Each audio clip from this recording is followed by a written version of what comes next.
Those blokes that are thin, they must have a tapeworm in their guts like that big. Crack a night on the toilet that afternoon. Oh, goodness me. Is huge for the Broncos over the Dolphins. They're going to challenge for a premiership the next couple of years for sure. There it is, and the middle of the bat is brand new and the edges are quite warm. Whoever you follow, it'll be another wondrous journey. Everyone's on the start line now. So let's get this thing on. Oh! Shot. How good is that? Bang, what a hit. From another planet. That's out of this world. I still can't believe what I was watching. Oh, how did they score from that? No. Brad Fittler going up the middle. New South Wales are going in. It's the greatest weapon in the game, speed. What has happened there? Good stuff, Guppo. Some of your finest. G'day there, welcome to Freddy and the 8th episode 17 of the season. We've got an Origin decider just around the corner. No Freddy, because he's in Origin camp, but the 8th is here. Wearing maroon, if you don't mind. Reverse psychology. You know what, I was sort of deliberately went for a balance because I've got the blue shirt and the maroon jacket, so you're kind of doing the same thing. Would you say that's maroon? This is maroon, isn't it? That's dead set maroon. What am I doing? That's old school 90s maroon. On the show today, we're going to recap Beanies for Brain Cancer Round. What a massive effort.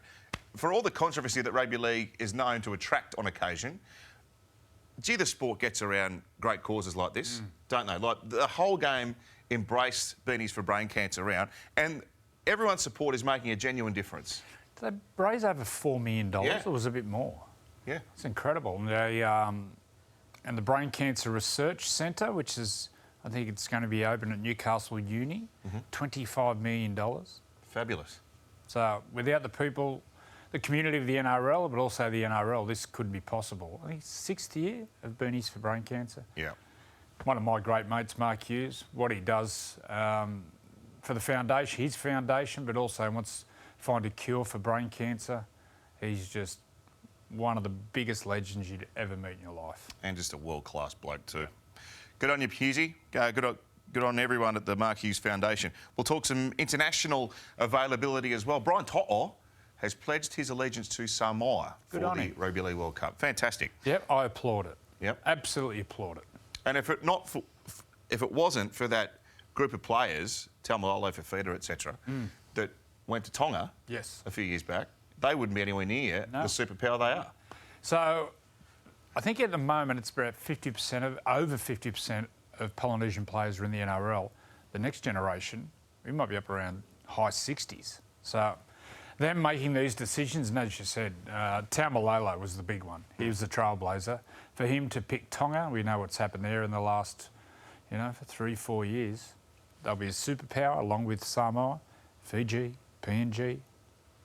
We've got to address Origin about eligibility rules. It's got to keep in touch with the progress of the game in those other nations and other areas. So that's something to have a look at. Like that's a far more detailed discussion. Yeah, there's some big decisions there and some tough decisions to make, but I'm sure they'll make the right one. Fast five. Let's start with a pet hate of yours, the cannonball. Poor old Liam Knight from Souths has been ruled out for the season because of an ACL because of this. I saw it last night.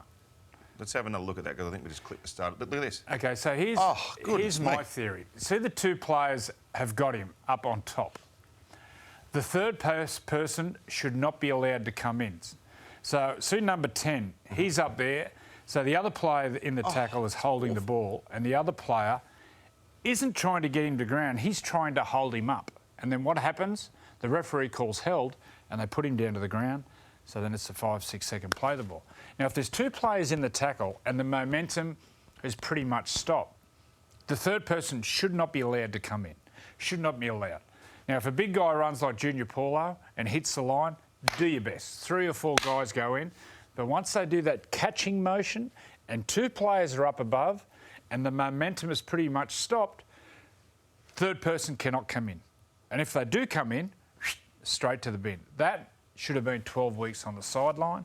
We've got to get it out of the game. It's a 12-week suspension? Yeah. I don't think anyone would disagree. So years ago when, the Wild Wild West was playing, is it Jim Comins came in? Yep.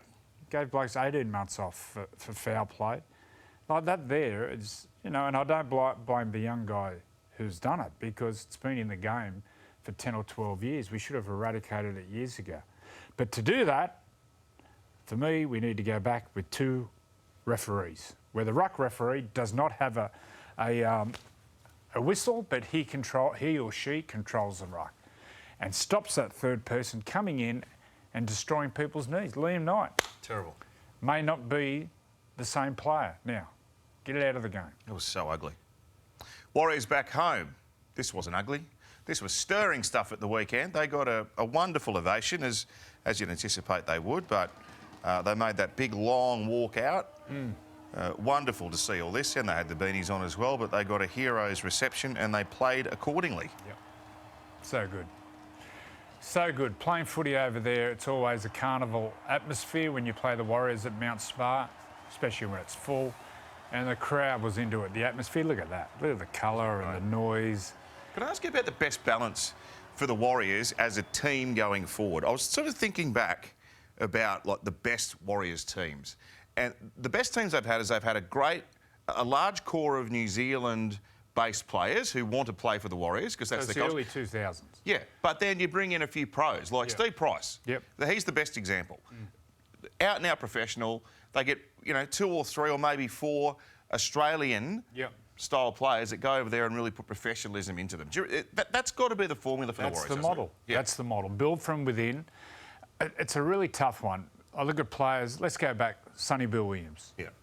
Whether they identified Sonny at a young age. Hard to keep all the players, but they have to identify the best ones coming through. Let's go. Dylan Brown of late. James Fisher-Harris. These players, obviously go back to Sonny Bill. They need to identify these players at 13, 14, 15 and somehow try to keep them in the system over there. I know it's tough because the teams in Australia can get them over and get them in schools and educate them in the great schools over here, but we need the best kids coming through in New Zealand wanting to play for the Warriors. And the best was in the early 2000s. Yeah. Stacey, Arwen Guttenbeil, all these... Lauatiti. Ali, Logan Swan, all these players. Clinton Torpey, what a player he was. We need all the best kids in New Zealand to aspire to play for the Warriors. Yeah, yeah. And I think that was part of Gus's charter when he took on that job, which obviously COVID intervened for, but it was about setting up that pathway structure. Yeah. So the Warriors are able to provide opportunities for young rugby league players coming through. And at the moment, all the other existing NRL clubs have scouts in New Zealand. They're pinching that talent away. So that's what's got to end. Well, the top talent, a lot of the talent goes to rugby union. Because the kids want to dream to play for the All Blacks, which is fair enough. But the other kids who aspire to play rugby league, we somehow, whether the league has to step in or whatnot, but we need those kids to play for the Warriors. We need the Warriors strong. We need the Warriors up the top of the table, like they were in the early 2000s. Not fun to play against. Wake up very sore. Yes. But we need them up there. Indeed. Sporting bucket lists. Where does an Origin decider at Suncorp sit? If people are going to put their sporting bucket lists together, it's got to be on there if you're a rugby league fan. For sure. I've got 5 mates from New Zealand coming out for the game. They are... Should be quiet. Let's just say they're like a cat in a hot tin roof. They're very excited. And I tell anyone, you want to go to an Origin, you've got to go to Suncorp. Not only Suncorp, a decider up there. They will be hanging off the rafters all day at the Caxton, all over. Maybe for a couple of days, actually. Yes. Quiet day for me. Stay in my room all day. Yes. Head down. Head noise. You're quite a healthy eater. Yep. So therefore, hot dogs probably wouldn't appeal to you. But we're wondering if the name Joey is consistent, because this gentleman is named Joey Chestnut, and he won the hot dog eating competition. Is he necking a Steel City? Yeah. Yeah, sponsored by Steel City. So I heard him talk about the strategy that he uses, and it's actually to separate the hot dog from the bun. You got to eat the hot dog and the bun separately, which I would have thought that would disqualify you from the competition, to be honest. But that's his tactic. How many? I don't know. How many do you do? I think I saw this. I think it was 60 odd in 10 minutes. Oh, that's 63. That's revolting. 63. cracker night on the toilet that afternoon. Oh, goodness me. In fact, I've just been told too... You're like passing a cannonball. Well, he wasn't the only Australian in the field because there was another person who has great form with hot dog eating. But the thing is, when you have a look at the contest there, they're not overly massive men. Stop talking, Nick. Some of them might be thin. I know. Gus is into that one. Those blokes that are thin, they must have a tapeworm in their guts like that big. Anyway, imagine your guts after 60-odd and necking. What is he drinking? Steel City. Foul wind. And lastly, the NRL has bought Gambaros on Caxton Street. Someone told me this morning. And someone said they're watching Today's Show this morning and they said they're going to name rooms after players. And they said they're going to... They said the Joey Johns room, and Carl Stefanovic said, that's one place I want to stay. Oh, yeah. Oh, yeah. Only lunatic. Actually, I've already seen the room for myself. So a hotel it's got room. padded walls. Yeah. Oh, yes. Yeah. Can you imagine the frivolity going on up there? Yeah. It's got a... Oh, good on them. Getting some assets. It's got a bottomless mini bar in your room. Oh, yes. Places you could go with that joke. Anyway. All right, let's move on to some more serious stuff. Now, young Isaiya Kotoa, young gun from the Panthers. We saw him, actually, in the New South Wales under-19s team. Rated as one of the best under-19s players in the country. He's going to head off to the Dolphins, so the Panthers have decided that they are not going to keep picking him in their junior reps. Is it fair game or is it unfair? In their junior reps? Yeah. Well, you can understand it in a way.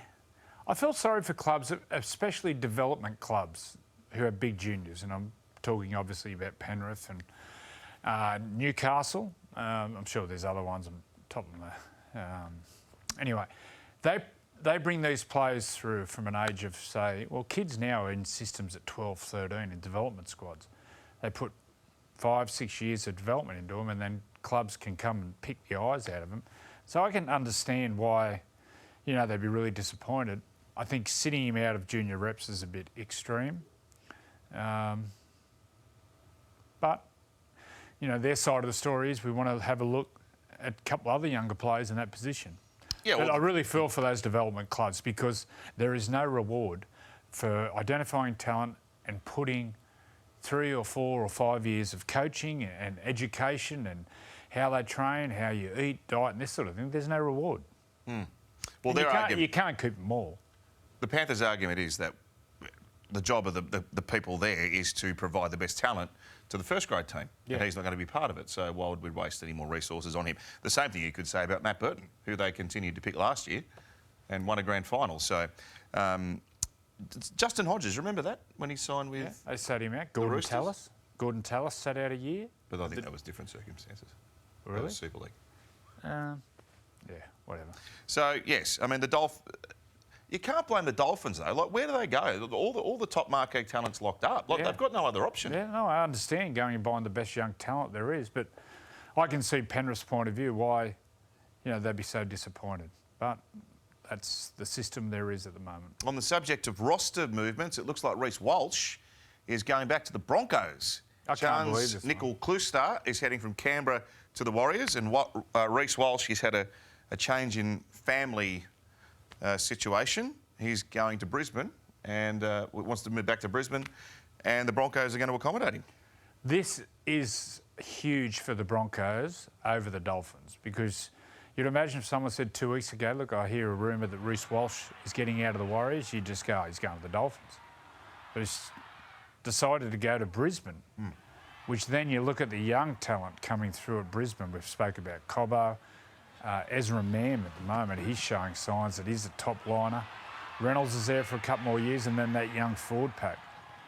Wow, what a team they're building. They're going to challenge for a premiership the next couple of years for sure. Yeah, well, I was going to say that. Like, does he put them on a level where that they might be able to challenge next year? Well, every team, yeah, definitely. Every team that competes at the top has a world-class fullback. He's a world-class fullback. Throwing Cobbo there, wow.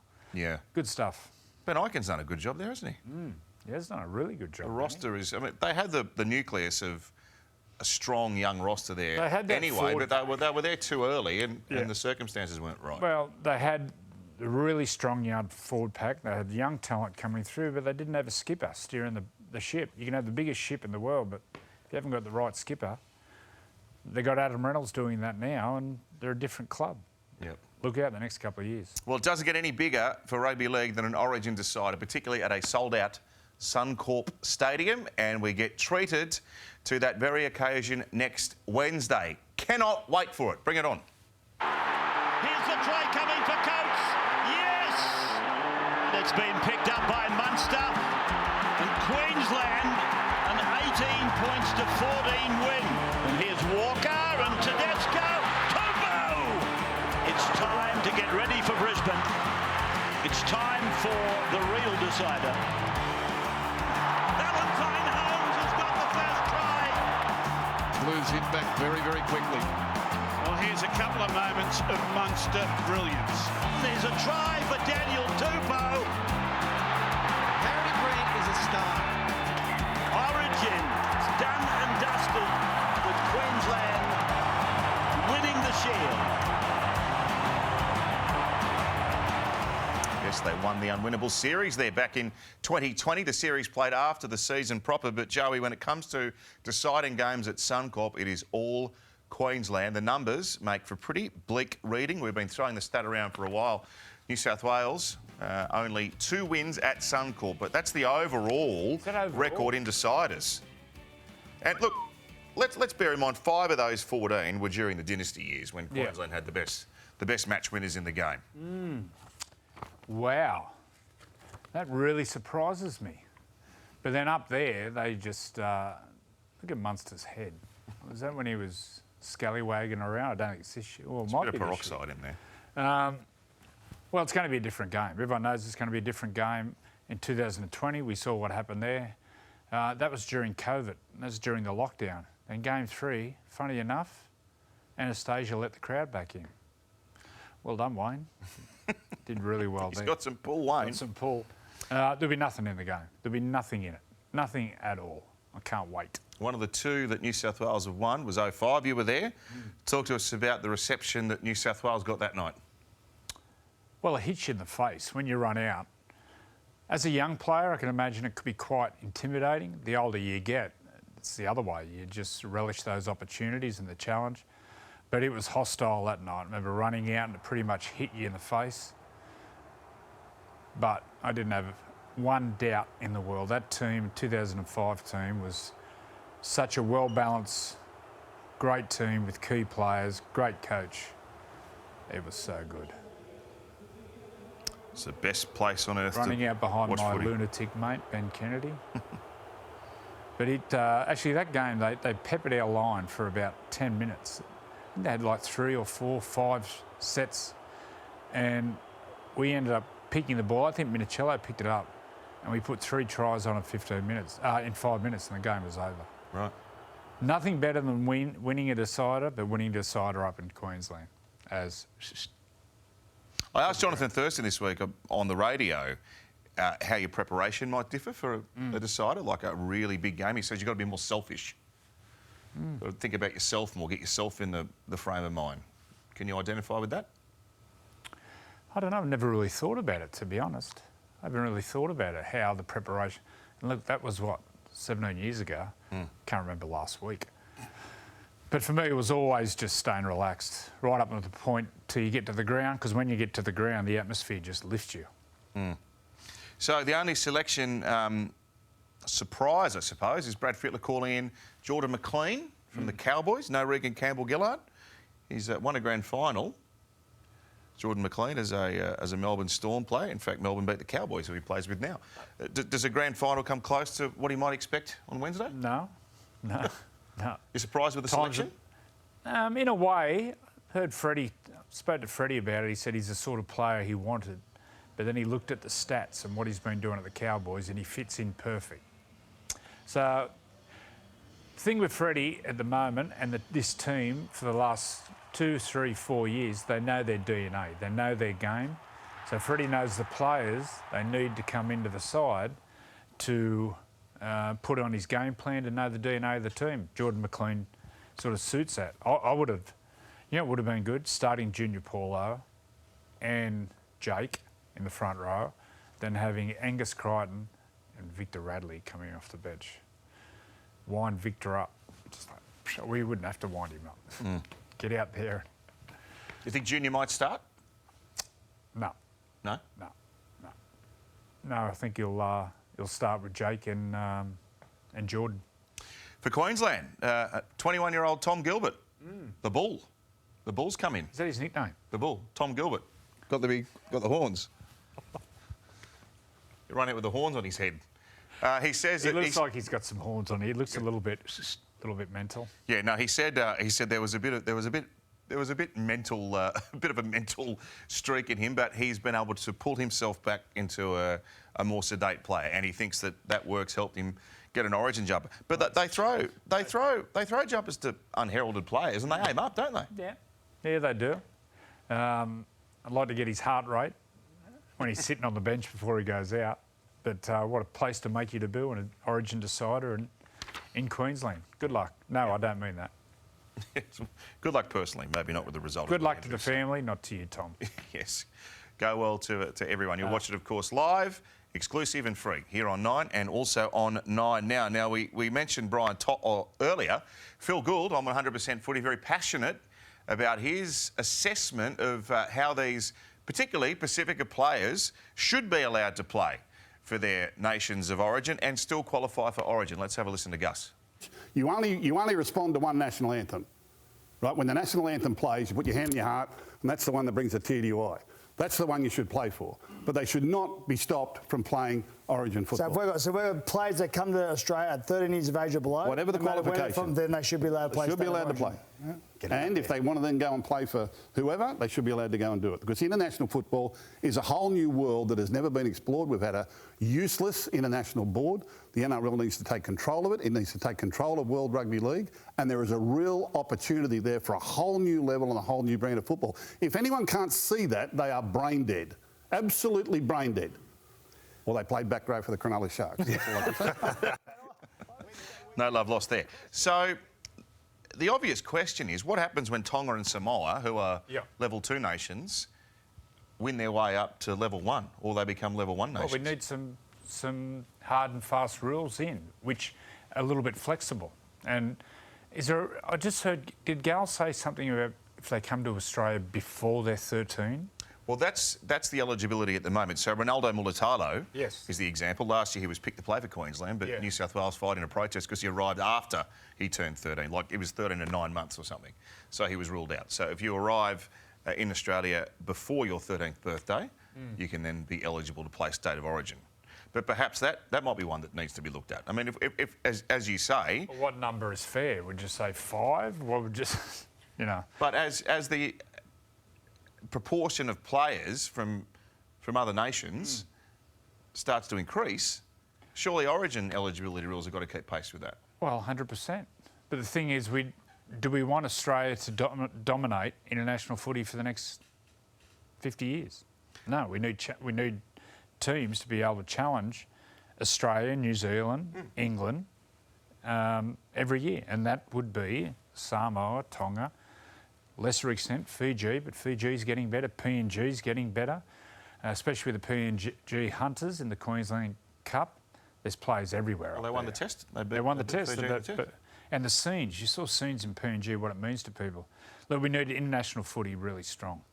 We need young men and young women who grow up in Samoa, Tonga, Fiji, these places, PNG, wanting to play rugby league. At the moment, rugby union, except for PNG, rugby union is very strong over those places. So we need rugby league in those places. Indeed. Let's have a look at some of the positions that might be up for grabs in the Australian team for the World Cup at the end of this year. No doubt the most competitive World Cup coming up that we have probably ever seen. The 5'8" is interesting. Luai v Munster. Well, the 5'8" is going to depend on the 7, isn't it? Munster will be 5'8". Yeah. Nathan halfback. I think Nathan's done enough. Well, that's a big decision for Mal Meninga to make because Daly Cherry Evans has done the job there. But looking at the Origin series and Clubland, you'd say that Nathan probably deserves that position. Dummy half's another one. Cook, Grant, Ben Hunt, Appy Coruscant. Probably go with Cook. No Grant? Yeah, Grant on the bench. Yep. I think the game now is too quick for a dummy half to play 80. If I was picking teams, I'd always have 2 dummy halves. Okay, so just a strict number 9 And what about utility. fullback, Teddy? Yeah. Teddy captain? Well, that was my next question. If you leave Daly Cherry Evans out, he's the incumbent captain. You've got to find a new Test skipper. It'd have to be Tedesco. Yeah, Tedesco at fullback. Geez, some team.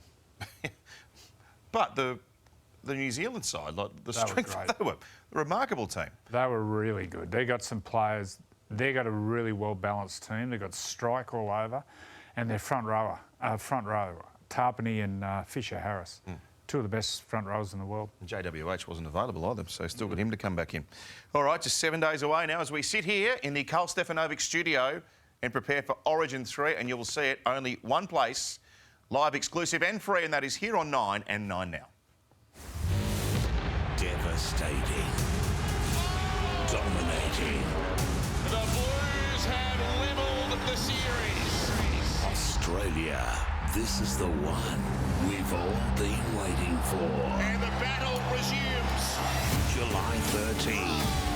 Origin doesn't get any better than this. What a game at Suncorp. It's all up for grabs. Here we go. Ampol State of Origin, exclusive, live and free. July 13 on 9 and 9 Now. Oh yes, just getting the appetite wet for what should be a remarkable way to culminate this year's Origin series. Let's have a look at the 4 games, well 3 of the 4 games at least, that will take place this weekend. Let's start with Thursday night footy down in Cronulla, PointsBet Stadium, aka the Bermuda Triangle. The Sharks against the Melbourne Storm. No love lost between these clubs over the years. Oh, that's our shot over Sydney at the moment from the top of the Channel 9 That's building. my brother's bathroom. That's where he looks out. It's his What? little 8-bedroom penthouse. Oh, right. Yeah. That's what happens when your brother does all your tackling for you. What happens in the You penthouse injure- stays in the penthouse. Yes. OK, well, they're saying the rain was supposed to stop today. It doesn't appear the forecasters were I know right. in Newcastle it is absolutely peeing down. Bucketing. Cronulla are only missing Talakai. They've got Connor Tracy in for him, and obviously some big guns out for Melbourne. Big guns out for Melbourne. And in particular, some outside backs. They're very thin on outside backs. But Talakai's gone. They'll have Connor Tracy in the centres. They're going to state the obvious, but Melbourne without Munster are a totally different team. No Xavier Coates, no George Jennings, no Remus Smith out wide. Kafusi on an edge, no Harry Grant. For me, I think Sharks win, and I think they win well. OK. Yeah. Spoke to Gus on the podcast earlier, and he said that he can detect a bit of wear and tear creeping into Melbourne. Well, last week, that's probably the worst performance I've seen from Melbourne in how long I can remember. 36-8 with 5 minutes to go, and then they score 4 tries late to make it look respectable. They were so far off the pace. And I thought Manly left probably 3 or 4 tries out there, so it could have been 50. Should have been 50. All right, Friday night footy from Newcastle. Knights versus Rabbitohs. Jayden Brayley back in the NRL, injured his Achilles in the pre-season. He's the club captain, isn't he? He's not the first grade captain, although no Kalen. So Real pro, the way he prepares and gets himself ready to play. Horrendous injury, tearing your Achilles, but he's been sprinting now for about a month. He'll be a big asset for the Knights. Bradman Best back as well. Bradman, Daniel Safidi back, obviously missing KP at the back. I thought Tex Hoyd did a really good job last week. Here, Dominic Young, he's been the find. He's been a real find. I think Newcastle can win this, considering the players they've got out south. Obviously, Latrell's a big one coming back, but guys scoring on the try, no Cook, no Cam Murray, no Jai Arrow, no Campbell Graham. I think they're a big chance, the Knights, a real big chance. Obviously, you've got to watch Latrell. Big goal for the Knights, all across the park. No one missed a tackle on Latrell. Big goal. If you can do that, you give yourself a chance. Easier said than done. Latrell captain this week. Is he? Yeah. I can imagine Latrell, it's a big game for him going back to Newcastle because he was in the junior system there at Newcastle. Another one they let go. Now, here on Freddy and the 8th, we like to go down memory lane. The 1992 Grand Final. Would you say Sunday footy is a rematch of the 1992 Grand Final? It was only a million years ago. But this was the result in the 1992 Grand Final, bearing in mind, of course, until the Roosters went back-to-back, that the Broncos were the last team to win back-to-back premierships. This was the first of them. 28-8. Alan Cann. Oh, that was the try where Rab said, somebody stop him and we run out of the stadium. Well, Alfie too. Alf, and then obviously the most iconic Grand Final try for the Broncos is the Steve Renouf one when he goes 90 metres or 100 metres. They were great scenes. What, you mean this one? We've got the vision of it right here. We haven't seen the much pearl of him today. Yeah. Look at him go. Langer away for Renouf. Renouf, we haven't seen much of him today. Now take a look at him as he crosses the halfway. They won't catch him. He's heading for the corner and he's over. Renouf makes it 22 points to 4. Oh, he was the Prince of Centres, wasn't he? The Pearl. Goodness me, he was a good player. Yeah, on those out balls. Yeah. You'd defend him and you'd be looking at him and the next thing, Alf would get the ball and you'd look and then Alf would pass or Kevy would pass and when you look back, Pearl was gone. Like, oh. Saw that on video all week. You know, he's from Cherbourg. It's where Solon Cobbo is. Yeah. Good on him. He's a great man, Steve Renouf. Dragons missing Ben Hunt. Brisbane missing about 8 or 9 of them. Can you see the Dragons going to Suncorp and upsetting them? I think it'd be really close. I'm going to go Brisbane just because Adam Reynolds and Ezra Mam are both playing, and I think Reynolds with his kicking game will keep him in the fight. But there'll be nothing in this game, nothing at all. All right, now, speaking of the Prince of Centres, Mark Hughes is joining us live via satellite from Newcastle. Did you like that, mate? The Prince of Centres. Great introduction, mate. I didn't get that across the weekend. I got a lot of different captions, but not that one, but I'll take it. And, mate, you joined there with Joey. What a crew you pair are. Ah, yes, mate. Well, we're missing our little mate, Freddy. He's got some more important things to deal with this week. What a wonderful weekend. What was the final outcome in terms of the fundraising effort? The astronomical support from everyone. Tomo, yeah, just once again went over and above what we probably could have hoped. And we've announced there it is there, $4 million. Now, that's money straight into brain cancer. That's our cost taken out. Phenomenal, you know, just from the media to the players, coaches, fans. Everyone gets involved in this weekend, and it's, you know, not just the money we raise, it's the awareness, the amount of people that now know about brain cancer and the Mark Hughes Foundation and the ripple effect we get now for the next 12 months where people want to raise money for us and do things for the foundation is just unbelievable. And, you know, the players, the leading players, they put them on, they smile, they get photos, and without them, the leaders of our game doing that, it's not going to be the round that it is. Monday morning, you sit at home and you think back and you reflect on the whole week, but in particular the weekend. What makes you, what do you think about? Oh, it's just so many emotions. It's such a big lead up for our team and myself. And then for that weekend to come, it just explodes. And it's support everywhere, Joey. Like I'm in Brookvale and people everywhere wanted to support us. And then the next night I was at Penrith and the support there from the whole club. Had a few beers with Royce Simmons there, which I love doing. Just so many emotions, but probably most of all, just proud of the MHF team, which is so small, proud of our volunteers. I also think of the people I meet that are affected by brain cancer, and it's probably a mixed weekend for them. It probably digs up a lot of hard feelings. They've lost their loved ones. So I get that they would do it tough at times. So I think of them, and I think that there is a cure coming at some point, and we'll celebrate that all together one day. But mate, just the NRL and everyone, it's unbelievable. Yeah, a couple of years ago at PointBet Stadium at Cronulla, we were selling beanies. And it felt like so many people were coming up and talking about their family or friends who have gone through this. It touches so many people, doesn't it? So many, Joey. And, you know, more often than not, unfortunately, they're horrific stories. Jamie, who walked the Big 3 trek. What a beautiful lady she is. And, you know, her husband never got to meet their little baby because brain cancer got him before the birth. Stories like that everywhere. And this is good footage of the Big 3 trek. Newcastle, you know, Luke, a Newcastle boy that decided to make a difference. And there's Billy Peden that has done every one of them. And they walk 150 Ks in 3 days. It's a long way.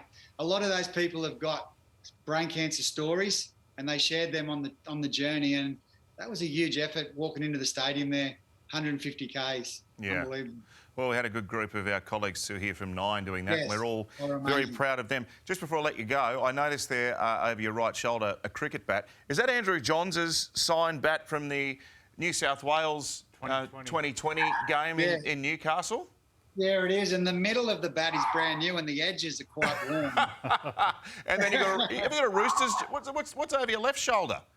What are those jumpers on the wall there? Curry Bulldogs. No, the other side. Yeah, but Joey got me that bat for my 40th, signed by Warner, which was great. Ah, good. This is the mighty Curry Bulldogs 100-year team. Beautiful. That's very proudly sitting there. It's you know, there's a real proud little tradition at Who Curry. else is in that side, Boozy? Johnny Sattler. Really? Johnny Sattler, Eddie Lumsden, Jeff Masterman. We've got about 10, I think, internationals that have come from Curry. It's a real proud little town just next to Cessnock there, which Joey knows all about. Yeah, really good footballing towns, the Coalfields. Well, Curry Bulldogs as a club has produced, outside Sydney, has produced the most internationals. Wow. Incredible. What's the population of Curry, Booze? Oh, about 30-odd thousand? No, nowhere near that. Nowhere near it? Sure, but it's only a small little town, but it's only small. So pound for pound, it's definitely gone above its weight over the years, the mighty Curry Bulldogs. Just before we let you go, mate, we just had Billy Peden call the switchboard saying he saved your life on day one of the walk. Is that true? Yeah, I got lost in these mountains, and I rang Kira Lee just to say to her that this could be it, and that it's been a good journey. Then I rang my mate Billy, and as Joey will tell you, he'll look after anyone. And I said, Billy, I think I'm lost here, and because I did a radio thing, and I stopped, and I did that for 10 minutes, and then I lost everyone, and it was getting dark. And anyway, Billy come back, and forever the saviour, our Billy, and he sorted me out. Good on him. Mate, we're really proud of you. Like, as a game, the work you do for this is remarkable. And I suppose now you think about it, like, you're a footballer first, but the work you're doing now is, I suppose it's superseded that the football's given you the profile to be able to do what you're doing now. And, mate, $4 million, like, it speaks for itself. The rest, everyone else who works for the foundation, I think there's only 3-time full staff. The rest is volunteers. So out of everything they earn, I think 6% goes to the full-time. Yeah, so everything else goes to pay for our beanies and all that. But we're just a genuine charity, you know. There's no crap about us, and it all goes to the right spots. And just in saying that, Channel 9, the coverage they give us and the awareness, just unbelievable. And, you know, this really started in the corridors of Channel 9 with the Calendar family and the footy show and all that. So it's been an epic journey, and it's to be continued, that's for sure. Good on you, mate. Congratulations. Thank you, guys. Thank you. See you, mate. The great Mark Hughes joining us here on Freddy and the 8th. I'll see you over the weekend. See you tomorrow night. And Friday. And Friday. And at Suncorp next Live Wednesday. and free. That's us. Ta-da.